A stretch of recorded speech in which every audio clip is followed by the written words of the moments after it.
Poderíamos nós fugir do propósito de Deus em nossas vidas? Eu tenho um texto para nós refletir. Ele se encontra em Jonas capítulo 1. E ele vai dizer assim: O Senhor deu essa mensagem a Jonas, filho de Amitai. Apronte-se e vá à cidade de Nínive. Anuncie o meu julgamento contra ela, pois vi que seu povo é perverso. Jonas se aprontou, mas foi na direção ao contrário, e a fim de fugir do Senhor.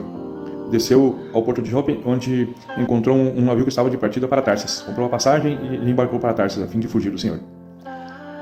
O Senhor, porém, enviou sobre o mar um vento forte, e caiu uma tempestade tão violenta que o navio estava prestes a se despedaçar.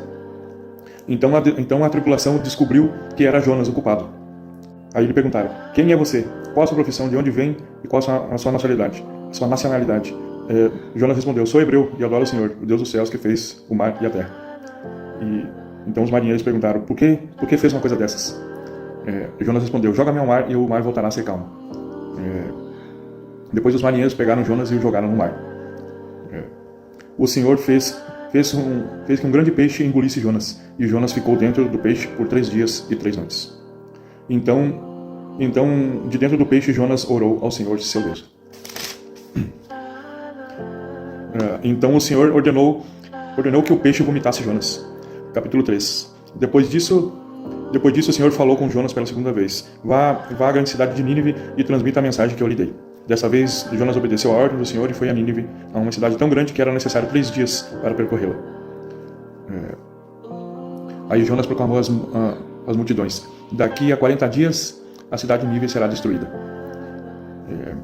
Os habitantes de Nínive creram em Deus, e desde o mais importante até o mais humilde declararam um jejum e se vestiram de pano de saco.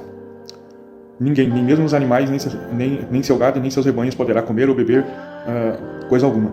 Tanto as pessoas como os animais devem se cobrir de pano de saco, e todos devem fervorosamente orar ao Senhor.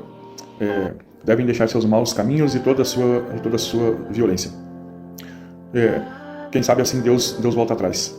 Quando Deus viu o que fizeram e como deixaram seus maus caminhos, voltou atrás e não destruiu como havia ameaçado.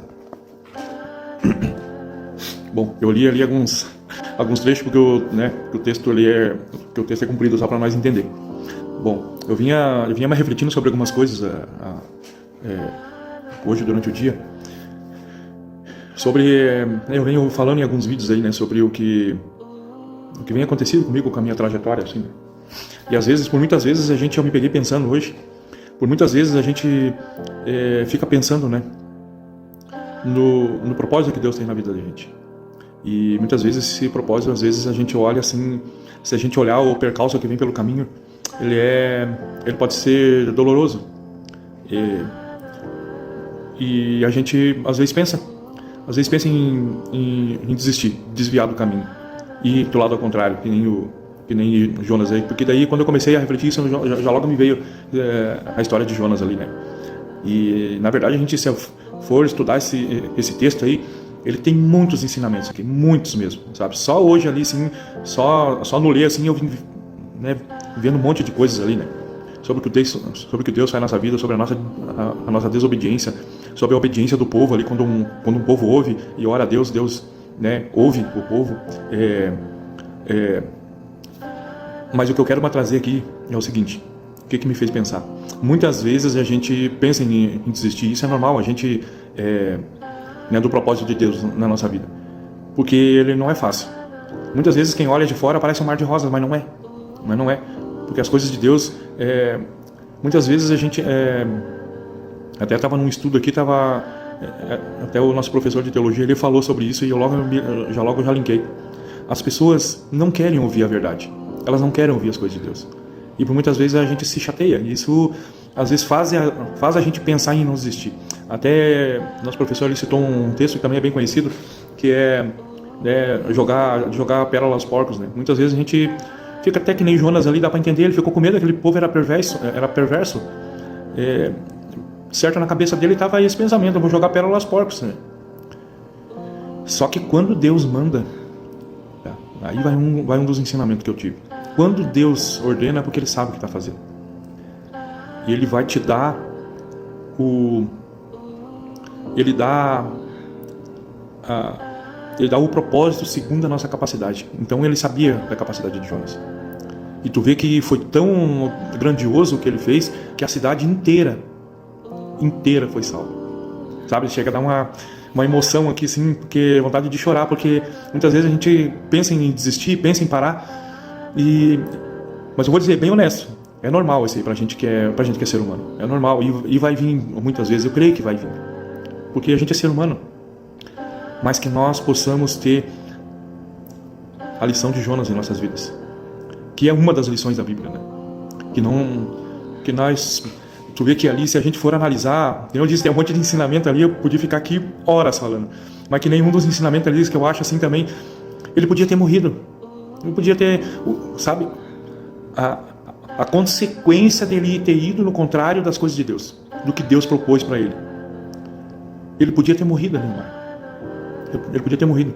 Outro ensinamento, Deus teve misericórdia dele, porque Deus não precisava dele, né? Deus usa quem Ele quer para enviar a mensagem, mas Deus teve misericórdia dele, salvou ele para levar para aquele povo, porque Ele sabia que ele tinha, porque Deus deu essa capacidade para ele. Quando ele chegou lá, quando ele anunciou para todo mundo, com coragem, com o que Deus falou, ó, Deus só que mandou dizer isso aqui, ó, 40 dias vai destruir a cidade. O que aconteceu? O povo creu que era Deus falando. O povo creu que era Deus falando. A cidade inteira foi salva. Inteira. Então, assim, muitos ensinamentos nós temos aqui nesse texto aí. Eu queria trazer isso aqui para vocês, que mexeu muito comigo. Vinha as lágrimas mesmo hoje, porque eu comecei a ler ali e comecei a chorar, só de me lembrar da vontade de chorar, porque o que Deus tem nas nossas vidas é grandioso. E vamos entender aqui. Vamos entender uma coisa, que meu tempo já está curto. Mas olha, o que Deus tem é nos usar para levar o evangelho dele para outras pessoas. É isso. Uma pessoa, Deus salvou Jonas, mesmo com a desobediência dele. Ele indo ao contrário do que Deus tinha pedido. Mesmo assim, Deus teve misericórdia, salvou ele para salvar uma cidade inteira. Sabe o que é isso? Isso é só pela misericórdia de Deus. Então eu queria trazer esse texto aqui para a gente poder refletir junto, porque é muito importante a gente não bambalhar. Não, vai vir o desânimo, vai vir o pensamento em desistir. Eu já disse aqui algumas vezes, para mim é mais fácil. Para mim é mais fácil tocar. Eu sou guitarrista, sou músico. Para mim é mais fácil tocar na igreja. Tira minhas músicas, eu vou ali e toco, tal. Mas se Deus me levantou para trazer palavra aqui, com vídeo, com pregação, eu sei que eu tenho que fazer. Eu tenho que tentar não ser um Jonas. Eu tenho que tentar fugir do Jonas que possa haver em mim. Tá bom? Espero que você possa refletir também, você que tem um chamado, um propósito de Deus, que eu creio que todos têm um propósito. Só tem aqueles que entenderam, não entenderam ou ainda vão entender. Então, que você busque essa direção de Deus, do Espírito Santo, e que esse Jonas esse Jonas desobediente possa não estar conosco. Tá bom? Deus abençoe a todos e uma ótima semana.